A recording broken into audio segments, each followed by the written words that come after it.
Oh, c'est Mina et bienvenue dans Anime à voir, la nouvelle émission dans laquelle je vais tout faire pour vous convaincre d'aller mater un animé en particulier. Le concept, c'est de vous faire découvrir un animé en un minimum de temps afin de vous donner envie d'aller le regarder.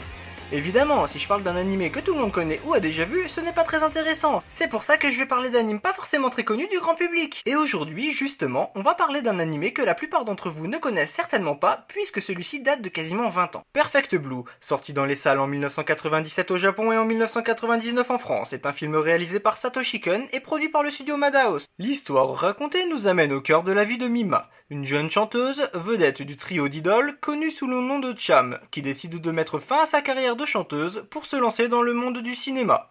Outre des débuts assez difficiles qui montrent avec poigne la difficulté du milieu, l'anime met en avant la dure réalité qui est en effet beaucoup moins rose que celle que l'on pourrait s'imaginer. Pour ne rien arranger, Mima se retrouve rapidement harcelée et menacée de mort par un fan hardcore visiblement déséquilibré qui n'accepte pas le changement de carrière de son idole préférée.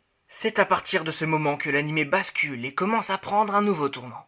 Tiraillé entre ce harcèlement omniprésent, l'angoisse d'un site internet relatant tous ses faits et gestes quotidiens, la pression du milieu cinématographique, l'angoisse suite aux controverses suscitées par son choix d'arrêter la musique, d'autant plus que les Cham continuent maintenant de chanter en duo et atteignent un succès jamais atteint par l'ancien trio. Mima, à cause de l'accumulation de tous ces éléments qui ne constituent même pas une liste exhaustive, s'enferme ainsi dans une profonde tourmente qui la ronge petit à petit, l'entraînant dans un tourbillon chaotique de démence et de psychose dans lequel elle demeure impuissante. Rêve? Réalité? Fiction? Hallucination? Tout cela n'était-il donc qu'une illusion pour échapper à une réalité bien plus cruelle encore? Tout se confond à travers l'esprit de cette femme qui semble s'enfoncer dans une profonde folie. Le spectateur est alors volontairement plongé dans le flou le plus total. Vous perdrez le fil de l'intrigue pour mieux renouer avec par la suite.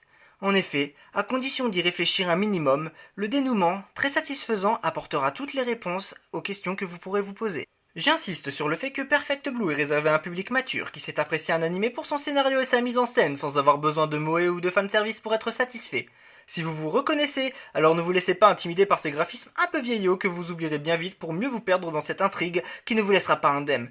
Le malaise provoqué par cet art à la fois malsain, tragique, magnifique et horrible vous fera découvrir une facette oubliée mais pourtant si remarquable de l'animation japonaise. Et en plus, ce qui est d'autant plus génial, c'est que vous pouvez regarder cet animé 2 fois de suite, et que le deuxième visionnage n'aura absolument rien à voir avec le premier. Il vous permettra alors de saisir tout le génie de la mise en scène et l'immense qualité de la réalisation qui sublime un scénario cohérent et très bien écrit, mais pourtant pas si compliqué que ça. Perfect Blue est un film assez court. Il ne dure qu'1h20, mais il s'agit de 80 minutes d'un condensé d'émotions qui en dit bien plus que ce que font la plupart des séries en 12, voire même 24 épisodes. J'espère que j'ai réussi à vous convaincre d'aller le voir ou le revoir. Si oui, alors je compte sur vous pour mettre un pouce vers le haut et surtout pour partager un maximum cette vidéo afin que le plus de monde possible regarde ce chef-d'œuvre de l'animation japonaise.